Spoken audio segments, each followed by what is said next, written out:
அடுத்த கட்ட பேச்சுவார்த்தைகளுக்காக பாகிஸ்தானுக்கு செல்லாத ஈரானிய தலைமைகளுடைய உறுதியும் யுத்த நிறுத்தத்தை மீண்டும் நீடித்திருக்கக்கூடிய டொனால்ட் ட்ரம்பும் இதனை முழுமையாக மறுத்திருக்கக்கூடிய ஈரானிய தலைமைகளும் டொனால்ட் ட்ரம்பின் முற்றுகைக்கு எதிராக தாக்குதல்களை ஆரம்பிக்கப் போகும் ஈரானிய இராணுவத்தினரும் அண்டப்புழுகன் டொனால்ட் ட்ரம்ப் இந்த யுத்த நிறுத்தத்தை இன்னும் எத்தனை நாட்களுக்கு நீடித்துள்ளார். மேலும் இந்த யுத்த நிறுத்த நீடிப்புக்கு பின்னால் இருக்கக்கூடிய மிக முக்கியமான காரணங்களும் சூழ்ச்சி திட்டங்களும் என்ன?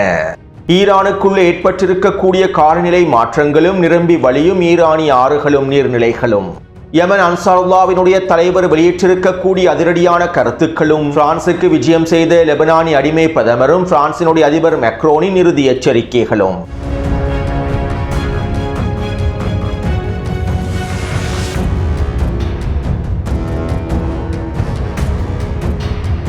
இது ஈரான் அப்டேட்டினுடைய 109வது காணொளியாகும். நேற்றிரவு பல முக்கியமான தகவல்களை உள்ளடக்கியிருக்கக்கூடிய காணொளியை பதிவிட்டிருந்தேன். மேலும் குறித்த காணொளியை பார்வையிடாதவர்கள் அவசரமாக கீழே இருக்கக்கூடிய லிங்கினை பயன்படுத்தி பார்வையிடுங்கள். அப்போது தான் செய்திகளின் தொடர்ச்சியை உங்களுக்கு தெளிவாக புரிந்து கொள்ள முடியும். நேற்று மாலை இஸ்ரேலிய ஆக்கிரமிப்பு ராணுவம் தெற்கு லெபனான் பிரதேசத்திலே வான்வழி தாக்குதல்களையும் பீரங்கி தாக்குதல்களையும் மேற்கொண்டிருந்தது. தெற்கு லெபனானினுடைய எல்லை பிரதேசத்திலே குடியிருப்பு கட்டிடங்களை தரைமட்டமாக்குவதற்கான தாக்குதல்களையும் மேற்கொண்டிருந்தது. யுத்த நிறுத்தத்தை மீறிய இஸ்ரேலிய ஆக்கிரமிப்பு இந்த தாக்குதல்களை மேற்கொண்டிருந்தது. மேலும் இவ்வாறு இஸ்ரேலிய ஆக்கிரமிப்பு ராணுவம் தெற்கு லெபனான் பிரதேசத்திற்குள்ளே இந்த தாக்குதல்களை மேற்கொண்டு 2 மணித்தியாலங்களுக்குள் ஹிஸ்புல்லா ராணுவத்தினர் குறித்த யுத்த நிறுத்த மீறல்களுக்கான பதிலடி தாக்குதல்களை மேற்கொண்டிருந்தார்கள். இதற்கமைவாக தெற்கு லெபனான் பிரதேசத்தினுடைய எல்லையிலே நிலை கொண்டிருக்கக்கூடிய இஸ்ரேலிய ஆக்கிரமிப்பு ராணுவ சிப்பாய்களுக்கு எதிராக ட்ரோன் தாக்குதல்களை மேற்கொண்டிருந்தார்கள். இஸ்ரேலிய ஆக்கிரமிப்பு ராணுவ சிப்பாய்கள் நிலை கொண்டிருக்கக்கூடிய 3 பகுதிகளிலேயே இந்த ட்ரோன் தாக்குதல்கள் மேற்கொள்ளப்பட்டுள்ளன.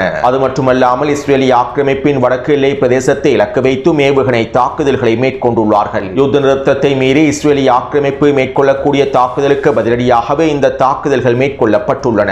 ஹிஸ்புல்லா ராணுவத்தினர் ஏற்கனவே இவை தொடர்பாக தெளிவான அறிவிப்புகளை வெளியிட்டிருந்தார்கள். கடந்த மார்ச் 2ஆம் தேதிக்கு முன்பு இருந்ததை போன்று நாங்கள் இதற்கு பிறகு இருக்க போவதில்லை. இஸ்ரேலிய ஆக்கிரமிப்பு யுத்த நிறுத்தத்தினை மீறி தாக்குதல்களை மேற்கொண்டால் அதற்கான பதிலடிகளை நாங்கள் உடனடியாக வழங்குவோம் என அறிவித்திருந்தார்கள். எனவே இதற்கமைவாகத்தான் தற்போது இஸ்ரேலிய ஆக்கிரமிப்புக்கான பதிலடி தாக்குதல்களையும் யுத்த நிறுத்த மீறல்களுக்கான பதிலடி தாக்குதல்களையும் ஹிஸ்புல்லா ராணுவத்தினர் மேற்கொண்டுள்ளார்கள். மேலும் இஸ்ரேலிய ஆக்கிரமிப்பு தெற்கு லெபனான் பிரதேசத்திற்குள்ளே தொடர்ச்சியாக படுகொலை தாக்குதல்களை மேற்கொண்டால் இஸ்ரேலிய ஆக்கிரமிப்பின் வடக்கு பகுதியை இலக்கு வைத்தும் நாங்கள் தொடர்ச்சியான தாக்குதல்களை மேற்கொள்வோம் என்றும் குடியிருப்பு பகுதிகளை இலக்கு வைத்து தாக்குதல்களை மேற்கொள்வோம் என்றும் அறிவித்துள்ளார்கள். அடுத்து நேற்றைய தினம் லெபனானினுடைய அடிமை பிரதமர் நவாப் சலாம் பிரான்சுக்கு விஜயம் செய்துள்ளார். பிரான்சினுடைய அதிபர் மேக்ரோனை சந்தித்து கலந்துரையாடல்களை மேற்கொண்டுள்ளார். ஹிஸ்புல்லாவை முடிவுக்கு கொண்டு வருவதற்காக பிரான்ஸ் லெபனானிய அரசாங்கத்திற்கு முழுமையான ஆதரவை வழங்கி வருகின்றது. லெபனானிய அரசு இராணுவத்திற்கு முழுமையான ஆதரவை வழங்குவதற்கு தயாராக இருக்கின்றது. இவை தொடர்பாக முன்னே காணொளிகளில் தெளிவாக குறிப்பிட்டுள்ளேன். மேலும் இதனுடைய அடுத்த கட்டமாகவே தற்போது லெபனானினுடைய அடிமை பிரதமர் நவாப் சலாம் பிரான்சுக்கு விஜயம் செய்துள்ளார். கிட்டத்தட்ட 2 மணித்தியாலங்களுக்கு மேலாக தெற்கு லெபனான் பிரதேசம் தொடர்பாகவும் ஹிஸ்புல்லா ராணுவத்தினை நிராயுதபாணியாக்குவது தொடர்பாகவும் பிரான்ஸ் அதிபர் மேக்ரோனோடு பேச்சுவார்த்தைகளை கலந்துரையாடல்களை மேற்கொண்டிருப்பதாக தெரிவிக்கப்படுகின்றது. மேலும் இதை தொடர்ந்து நடைபெற்ற ஊடக சந்திப்பிலே பிரான்சினுடைய அதிபர் மேக்ரோன் இவ்வாறு தெரிவித்தார். லெபனானுக்குள்ளே நாங்கள் ஸ்திரத்தன்மையை ஏற்படுத்த வேண்டுமாக இருந்தால், பிராந்தியத்திலே ஸ்திரத்தன்மையை ஏற்படுத்த வேண்டுமாக இருந்தால், லெபனானிய மக்கள் நிம்மதியாக வாழ வேண்டுமாக இருந்தால், லெபனானுக்குள்ளே நாங்கள் நீடித்த அமைதியை ஏற்படுத்த வேண்டுமாக இருந்தால் தெற்கு லெபனான் எல்லை பிரதேசங்களில் இருந்து இஸ்ரேலிய ராணுவம் முழுமையாக வெளியேறிவிட வேண்டும். இஸ்ரேலிய ராணுவம் ஆக்கிரமித்திருக்கக்கூடிய லெபனானினுடைய பிரதேசங்களில் இருந்து வெளியேறிவிட வேண்டும். இஸ்ரேல் சர்வதேச சட்டங்களை மதித்து நடக்க வேண்டும். அதனுடைய நிலைப்பாடுகளை மாற்றிக்கொள்ள வேண்டும். அதே போன்று சர்வதேசத்தின் ஆதரவோடு லெபனானிய மக்களுடைய முழுமையான ஆதரவோடு ஹிஸ்புல்லா ராணுவத்தையும் முழுமையாக நிராயுதபாணியாக்க வேண்டும். இஸ்ரேலுக்கு எதிரான போரிலே லெபனான் இழுக்கப்படுவதற்கு மிக முக்கியமான காரணமாக ஹிஸ்புல்லாவே காணப்படுகின்றது. ஹிஸ்புல்லாவிடம் இருக்கக்கூடிய ஆயுதங்களே மிகப்பெரிய அச்சுறுத்தலாக இருக்கின்றன.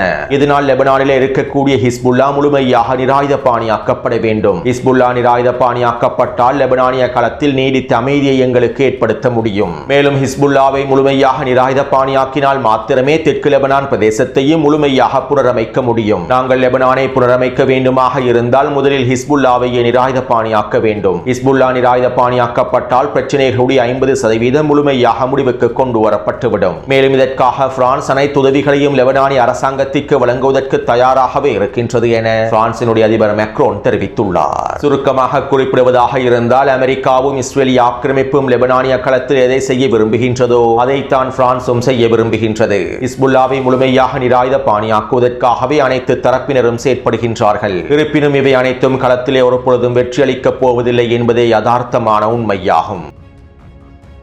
அடுத்து நீண்ட நாட்களுக்கு பின்பு யமன் அன்சாருல்லாவினுடைய தலைவர் விசேட உரையொன்றை முன்வைத்து அதிரடியான அறிவிப்புகளை வெளியிட்டிருந்தார். பாரசீக வளைகுடா நாடுகளில் பலஸ்தீனிய மக்களுக்கு ஆதரவாக, பலஸ்தீனிய காரணத்திற்கு ஆதரவாக எக்ஸ் தளத்தில் ஒரு ட்வீட் செய்தாலும் அவர்கள் கைது செய்யப்படுகின்றார்கள். பலஸ்தீனிய காரணத்திற்கு ஆதரவளிக்கக்கூடியவர்கள் கைது செய்யப்படுகின்றார்கள். அவர்களுக்கு அபராதம் விதிக்கப்பட்டு அவர்கள் சிறையில் அடைக்கப்படுகின்றார்கள். இஸ்ரேலிய ஆக்கிரமிப்புக்கு எதிராக செயற்படக்கூடிய ஒவ்வொரு நபர்களும், இந்த அரபு நாடுகளிலே இஸ்ரேலிய ஆக்கிரமிப்புக்கு எதிராக செயற்படக்கூடிய ஒவ்வொரு நபர்களும் கைது செய்யப்படுகின்றார்கள். லெபனானுக்கு ஆதரவாகவும், ஹிஸ்புல்லாவுக்கு ஆதரவாகவும், ஈரானுக்கு ஆதரவாகவும் கருத்துக்களை பதிவிடக்கூடியவர்களும் கைது செய்யப்படுகின்றார்கள். அதே நேரம் அரபு நாடுகளிலே இஸ்ரேலுக்கு விசுவாசத்தை ஏற்படுத்தக்கூடிய கருத்துக்கள் தாராளமாக பகிரப்படுகின்றன.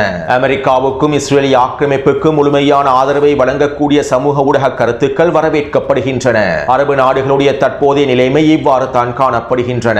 காசாவிலும் லெபனானிலும் ஈரானிய களத்திலும் இஸ்ரேலிய ஆக்கிரமிப்பும் அமெரிக்க ஆக்கிரமிப்பு மேற்கொள்ளக்கூடிய குற்றங்களை நியாயப்படுத்தக்கூடிய எல்லா விதமான பிரச்சாரங்களையும் இவர்கள் மேற்கொள்கின்றார்கள். அரபு நாட்டு ஊடகங்களும் இந்த பிரச்சாரங்களையே மேற்கொள்கின்றன.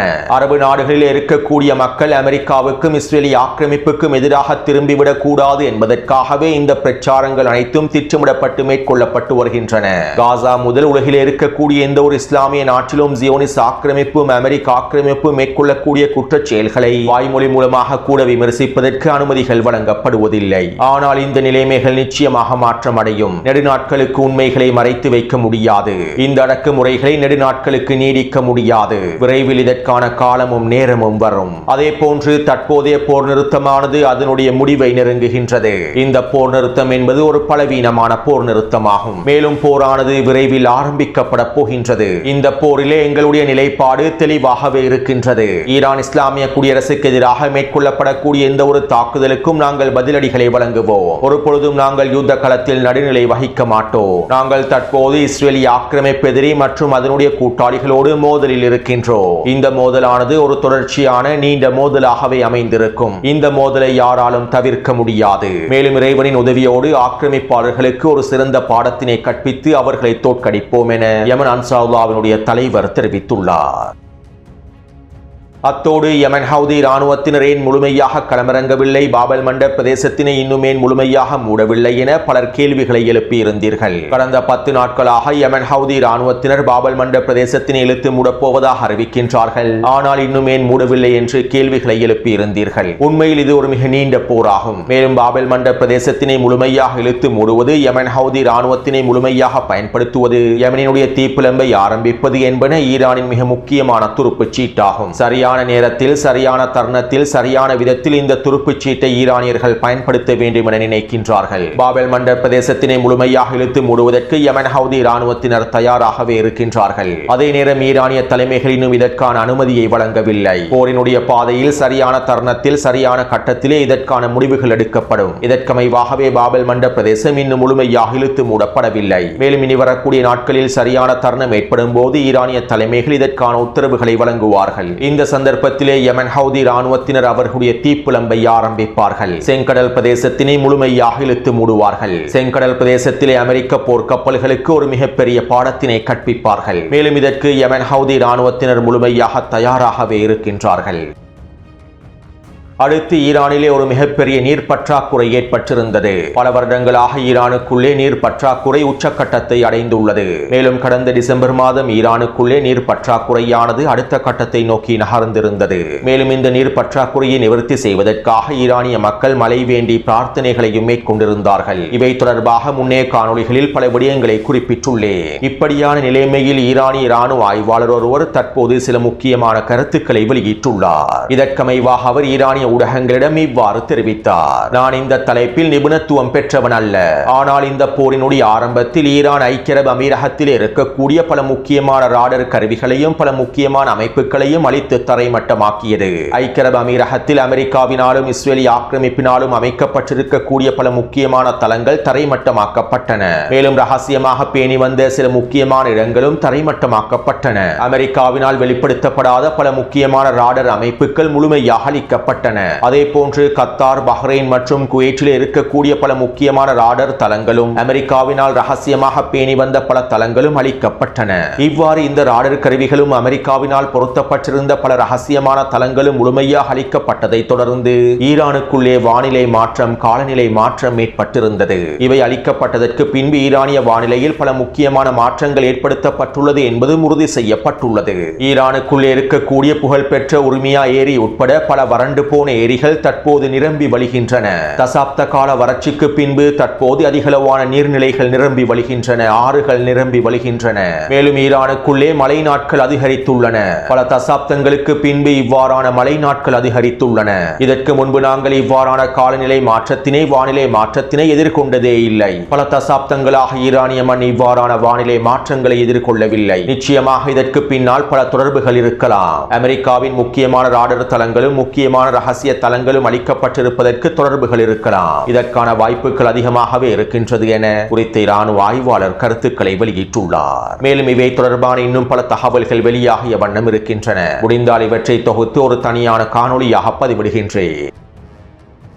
அடுத்து இன்று காலையில் பேச்சுவார்த்தைகளை ஆரம்பிப்பதற்காக ஈரானிய தலைமைகளை பிரதிநிதிகளை பாகிஸ்தானில் களமிறக்குவதற்காக நேற்றிரவு பாகிஸ்தானிய மத்தியஸ்தர்கள் உச்சக்கட்ட முயற்சிகளை மேற்கொண்டிருந்தார்கள். மேலும் இதற்கமைவாக நேற்றிரவு பாகிஸ்தானிய மத்தியஸ்தர்கள் ஈரானுக்கு புதிய முன்மொழிவு ஒன்றையும் அனுப்பி வைத்துள்ளார்கள். ஈரானுக்கு எதிராக மேற்கொள்ளப்பட்டிருக்கக்கூடிய கடற்படை முற்றுகையை நீக்குவதற்கு டொனால்ட் ட்ரம்ப் தயாராக இருக்கின்றார். நீங்கள் பேச்சுவார்த்தைகளுக்காக பாகிஸ்தானில் களமிறங்கியதும் டொனால்ட் ட்ரம்ப் இந்த கடற்படை முற்றுகையை முழுமையாக நீக்கிவிடுவார். மேலும் நீங்கள் முன்வைத்திருக்கக்கூடிய முன்கூட்டிய நிபந்தனைகளையும் டொனால்ட் ட்ரம்ப் முழுமையாக நடைமுறைப்படுத்தி விடுவார். இதனால் நீங்கள் அவசரமாக பாகிஸ்தானிலே களமிறங்குங்கள். நீங்கள் களமிறங்கி பேச்சுவார்த்தைகள் ஆரம்பிக்கப்படுவதற்கு முன்பே உங்களுடைய முன்கூட்டிய நிபந்தனைகள் அனைத்தும் நிறைவேற்றப்படும் என பாகிஸ்தானிய மத்தியஸ்தர்கள் ஈரானிய தலைமைகளுக்கு புதிய முன்மொழிவு ஒன்றை அனுப்பி வைத்துள்ளார்கள். எப்படியாவது ஈரானிய தலைமைகளையும் பிரதிநிதிகளையும் பாகிஸ்தானுக்கு வரவழைக்க வேண்டும் என்பதற்காக போலியான வாக்குறுதிகளை பாகிஸ்தானிய அடிமை மத்தியஸ்தர்கள் ஈரானுக்கு முன்வைத்துள்ளார்கள். இருப்பினும் ஈரானிய தலைமைகள் தெளிவாகவே இருந்தார்கள். ஈரானுக்கு எதிரான முற்றுகையை நிறுத்துவது, ஈரானுக்கு எதிரான முற்றுகையை உடைப்பது ஒரு அடிப்படையாகும். ஈரானுக்கு எதிரான கடற்படை முற்றுகை முழுமையாக நிறுத்தப்படாமல் நாங்கள் பேச்சுவார்த்தைக்காக பாகிஸ்தானுக்கு வரப்போவதில்லை என ஐநாவுக்கான ஈரானிய பிரதிநிதி அறிவித்திருந்தார். இதைத் தொடர்ந்து ஈரானினுடைய வெளியுறவுத்துறை அமைச்சர் அப்பாஸ் அரக்சி அவர்கள் இவ்வாறு அறிவித்தார். ஈரானிய துறைமுகங்களை முற்றுகையிடுவது ஒரு போர் நடவடிக்கை. இது போர் நிறுத்தத்தை மீறக்கூடிய செயலாகும். மேலும் ஈரானின் வர்த்தக கப்பல்களை தாக்கி அதனுடைய பணியாளர்களை கைது செய்வது இதைவிட மிகப்பெரிய மீறலாகும். எவ்வாறு இந்த கட்டுப்பாடுகளை முறியடிக்க முடியும்? இந்த முற்றுகையை எவ்வாறு முறியடிக்க முடியும்? எங்களுடைய தேசிய நலன்களை எவ்வாறு பாதுகாக்க முடியும்? அமெரிக்காவினுடைய மிரட்டல்களை எவ்வாறு எதிர்கொள்ள முடியும் என்பது ஈரானுக்கு நன்றாகவே தெரியும். மேலும் நாங்கள் இந்த மிரட்டல்களுக்கும் அச்சுறுத்தல்களுக்கும் அடிபணிய போவதில்லை என ஈரானிய வெளியுறவுத்துறை அமைச்சர் அப்பாஸ் அரக்சி அவர்கள் அறிவித்தார்.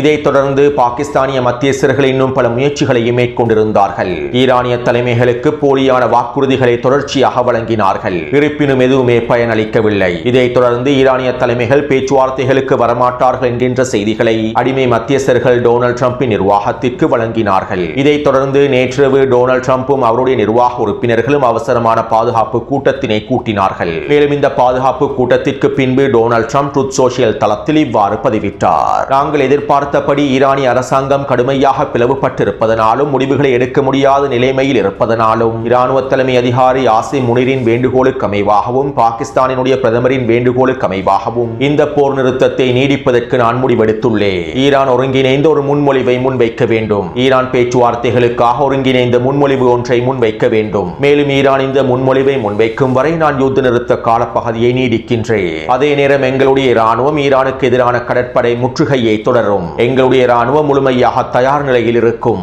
அவர்கள் முன்மொழிவு ஒன்றை சமர்ப்பித்து பேச்சுவார்த்தை மேசையில் அமரும் வரையில் நான் இந்த யுத்த நிறுத்தத்தை நீடிப்பேன் என டொனால்ட் ட்ரம்ப் ட்ரூத் சோஷியல் தளத்தில் பதிவிட்டார். உண்மையில் இது அண்டப்புழுகன் டொனால்ட் ட்ரம்புக்கு ஏற்பட்டிருக்கக்கூடிய மிகப்பெரிய தோல்வியாகும். ஈரானுக்கு உச்ச அழுத்தங்களை வழங்கி, ஈரானுக்கு உச்ச மிரட்டல்களை வழங்கி ஈரானை பேச்சுவார்த்தை மேசையில் அமர்த்திவிட முடியும் என அண்டப்புழுகன் டொனால்ட் ட்ரம்ப் நம்பினார். ஆனால் இந்த முயற்சிகளில் அண்டப்புழுகன் டொனால்ட் ட்ரம்ப் தோல்வி அடைந்து விட்டார். இதன் விளைவாகவே தற்போது இந்த யுத்த நிறுத்தத்தையும் நீடித்துள்ளார். மேலும் இவ்வாறு நீடிக்கப்பட்டிருக்கக்கூடிய யுத்த நிறுத்தத்திற்கு பின்னால் பல சூழ்ச்சி திட்டங்களும் காரணங்களும் இருக்கின்றன. இங்கு இருக்கக்கூடிய இன்னும் ஒரு மிக முக்கியமான விடயம் என்னவென்றால், பேச்சுவார்த்தை மேசையில் அமராத, பேச்சுவார்த்தைக்கு செல்லாத ஈரானிய தலைமைகளை எப்படியாவது பாகிஸ்தானுக்கு வரவழைக்க வேண்டும் என்பதற்காக, அடுத்த கட்ட பேச்சுவார்த்தைகளில் கலந்து கொள்ள வேண்டும் என்பதற்காக டொனால்ட் ட்ரம்ப் ஈரானுக்கு ஒரு புதிய முன்மொழிவு ஒன்றை, ஒருங்கிணைந்த முன்மொழிவு ஒன்றை முன்வைக்குமாறு கோரியுள்ளார். அமெரிக்கா ஒரு முன்மொழிவை முன்வைத்து அல்லது பாகிஸ்தானிய மத்தியஸ்தர்கள் ஒரு முன்மொழிவை முன்வைத்து பேச்சுவார்த்தை மேசைக்கு அழைத்தால் ஈரான் வராது என்கின்ற காரணத்தினால் தற்போது ஈரான் அதனுடைய நிபந்தனைகளை உள்ளடக்கி ஒரு புதிய முன்மொழிவு ஒன்றை முன்வைத்து பாகிஸ்தானுக்கு வருகை தர வேண்டும் என்பதற்காகவே இவ்வாறான கோரிக்கைகளை டொனால்ட் ட்ரம்ப் முன்வைத்துள்ளார். மேலும் இவ்வாறு ஈரான் ஒருங்கிணைந்த முன்மொழிவு ஒன்றை முன்வைத்து பாகிஸ்தானுக்கு வருகை தந்து பேச்சுவார்த்தைகளை ஆரம்பிக்கும் வரை இந்த யுத்த நிறுத்தத்தினை நீடிப்பதாகவும் டொனால்ட் ட்ரம்ப் தெரிவித்துள்ளார். நேரடியாகவும் தெளிவாகவும் குறிப்பிடுவதாக இருந்தால், டொனால்ட் ட்ரம்பும் அவருடைய இராணுவமும் ஈரானிய தலைமைகளை, ஈரானிய பிரதிநிதிகளை எப்படியாவது பாகிஸ்தானுக்கு அழைத்து வர வேண்டும் என்பதிலேயே குறியாக இருக்கின்றார்கள். ஈரான் முன்வைக்கப் போகின்ற முன்மொழிவு டொனால்ட் ட்ரம்புக்கு தேவையில்லை. ஈரானினுடைய நிபந்தனைகளை ஏற்றுக்கொள்வதற்கு அவர்கள் தயாராக இல்லை. இருப்பினும் ஈரானிடம் ஒருங்கிணைந்த முன்மொழிவு ஒன்றை முன்வைக்குமாறு கோரியிருப்பது பேச்சுவார்த்தை மேசையில் ஈரானிய தலைமைகளை அழைத்து வர வேண்டும் என்பதற்காகத்தான். மேலும் இதற்கு பின்னால் ஈரானிய தலைமைகளை, பிரதிநிதிகளை படுகொலை செய்வதற்கான மிகப்பெரிய தாக்குதல் திட்டமே காணப்படுகின்றன. அதாவது 2 வார யுத்த நிறுத்தம் ஏற்படுத்தப்பட்டதற்கு பின்பு ஈரானினுடைய உச்ச தலைவர் முஜ்தபா கமேனி அவர்கள் மக்களுக்கு முன்னால் களமிறங்கி விசேட உரைகளை முன்வைப்பார் என அமெரிக்கர்களும் இஸ்ரேலி ஆக்கிரமிப்பும் எதிர்பார்த்திருந்தார்கள். எப்படியாவது ஈரானிய உச்ச தலைவரை படுகொலை செய்வதற்கான அவர் தொடர்பான உளவு தகவல்களை பெற்றுக்கொள்ள முடியும் என எதிர்பார்த்திருந்தார்கள். ஆனால் கடந்த 2 வாரங்களாக ஈரானிய உச்ச தலைவர் வெளியே வரவில்லை. மேலும் ஈரானிய உச்ச தலைவருக்கும் ஏனைய தலைமைகளுக்கும் இடையிலே நடைபெறக்கூடிய உரையாடல்கள், வழிமுறைகளையும் அமெரிக்காவினால் கண்டுபிடிக்க முடியவில்லை. இதனால் தான் ஈரானிய தலைமைகளை எப்படியாவது பேச்சுவார்த்தை மேசைக்கு அழைத்து அடுத்த கட்ட உளவு தகவல்களை பெற்றுக்கொண்டு ஈரானிய தலைமைகளை படுகொலை செய்வதற்கான, பிரதிநிதிகளை படுகொலை செய்வதற்கான திட்டத்தினை வகுப்பதற்கே இவர்கள் திட்டமிடுகின்றார்கள். மேலும் கடந்த 2 வாரங்களாக இந்த திட்டத்தில் படுதோல்வி அடைந்ததன் விளைவாகவே, டொனால்ட் ட்ரம்பினுடைய நிர்வாகம் வைத்திருந்த பொறியில் ஈரான் சிக்கிக் கொள்ளாததன் விளைவாகவே தற்போது டொனால்ட் ட்ரம்ப் இந்த யுத்த நிறுத்த காலப்பகுதியையும் நீடித்துள்ளார். அத்தோடு டொனால்ட் ட்ரம்பினுடைய இந்த யுத்த நிறுத்த நீடிப்பு தொடர்பாக ஈரானிய நாடாளுமன்றத்தின் சபாநாயகரின் ஆலோசகர் மஹதி முஹம்மதி அவர்கள் இவ்வாறு தெரிவித்துள்ளார். டொனால்ட் ட்ரம்பினுடைய போர் நிறுத்த நீடிப்பிலே எந்த அர்த்தமும் இல்லை. மேலும் இந்த போர் நிறுத்த நீடிப்பை ஈரான் கேட்கவும் இல்லை, விரும்பவும் இல்லை. தோற்கும் தரப்பினால் நிபந்தனைகளை விதிக்க முடியாது. அமெரிக்காவும் இஸ்ரேலி ஆக்கிரமிப்பும் தற்போது பலவீனமான புள்ளியில் இருக்கின்றார்கள். ஈரானுக்கு எதிராக அவர்களுக்கு நிபந்தனைகளை விதிக்க முடியாது. ஈரான் விதிக்கக்கூடிய நிபந்தனைகளை தான் அவர்கள் ஏற்றுக்கொள்ள வேண்டும். ஈரானுக்கு எதிரான கடற்படை முற்றுகையை தொடருவது குண்டுவீச்சோடு சம்பந்தப்பட்டது. மேலும் இதற்கு ஈரானிய ராணுவம் அவசரமாக பதிலடிகளை வழங்க வேண்டும். டொனால்ட் ட்ரம்பினுடைய போர் நிறுத்த நீடிப்பு என்பது ஒரு திடீர் தாக்குதலுக்கான நேரத்தினை பெற்றுக் கொள்வதாகும். ஈரானுக்கு எதிரான ஒரு மிகப்பெரிய திடீர் தாக்குதலை மேற்கொள்வதற்கு அவர்கள் திட்டமிடுகின்றார்கள். இதற்கான நேரத்தையும் சரியான தருணத்தையும் பெற்றுக் கொள்வதற்காகவும் உளவு தகவல்களை பெற்றுக் கொள்வதற்காகவுமே டொனால்ட் ட்ரம்ப் இந்த யுத்த நிறுத்த நீடிப்பை மேற்கொண்டுள்ளார் என ஈரானிய சபாநாயகருடைய ஆலோசகர் தெரிவித்துள்ளார். இதைத் தொடர்ந்து ஈரானிய தலைமைகள் தஸ்னீம் ஊடகத்திடம் இவ்வாறு தெரிவித்தார்கள். போர் நிறுத்தத்தை நீடிப்பதற்கு ஈரான் கோரிக்கை விடுக்கவில்லை. எங்களுக்கு இந்த போர் நிறுத்தம் தேவையில்லை. ஈரானுக்கு எதிராக கடற்படை முற்றுகையை தொடருவது போரினுடைய ஒரு பகுதியாகும். இதனால் நாங்கள் இதற்கு உச்ச பதிலடிகளை வழங்க வேண்டும். இதற்கான தயார்படுத்தல்களையே நாங்கள் தற்போது மேற்கொண்டு வருகின்றோம் என ஈரானிய ராணுவ தலைமை அதிகாரிகள் தஸ்னீம் ஊடகத்திடம் தெரிவித்துள்ளார்கள். அதாவது டொனால்ட் ட்ரம்ப் இந்த யுத்த நிறுத்தத்தை நீடித்தாலும் ஈரானுக்கு எதிரான முற்றுகைக்கு உச்ச பதிலடிகளை வழங்குவதற்கு ஈரானிய ராணுவத்தினர் தயாராகி வருகின்றார்கள். இந்த போர் நிறுத்தத்தின் மூலமாக ஈரானுக்கு எதிரான முற்றுகையை நீடிப்பதன் மூலமாக டொனால்ட் ட்ரம்ப் திட்டங்களை நிறைவேற்றிக் கொள்வதற்கு முயற்சி செய்கின்றார். எனவே இவற்றை முறியடிக்கும் நோக்கத்தோடு இந்த முற்றுகைக்கு பதிலடியாக ஈரானிய ராணுவத்தினர் உச்சக்கட்ட பதிலடி தாக்குதல்களை மேற்கொள்ளப் போகின்றார்கள். மேலும் இந்த சந்தர்ப்பத்தில் ஈரான் இவ்வாறான பதிலடி தாக்குதல்களை மேற்கொள்வதே டொனால்ட் ட்ரம்பின் இந்த யுத்த நிறுத்த நீடிப்புக்கு பின்னால் இருக்கக்கூடிய சூழ்ச்சி திட்டங்களை தோற்கடிப்பதற்கான மிக முக்கியமான தீர்வாகும். எனவே இதற்கமைவாகவே தற்போது ஈரானிய ராணுவத்தினர் அதிரடியான முடிவுகளை எடுக்கப் போகின்றனர். அத்தோடு இந்த காணொளி தொடர்பான கருத்துக்களை பதிவிடுங்கள். அடுத்த காணொளியை விரைவாக பதிவிடுகின்றேன். தொடர்ந்தும் என்னுடன் இணைந்திருங்கள். நன்றி, வணக்கம்.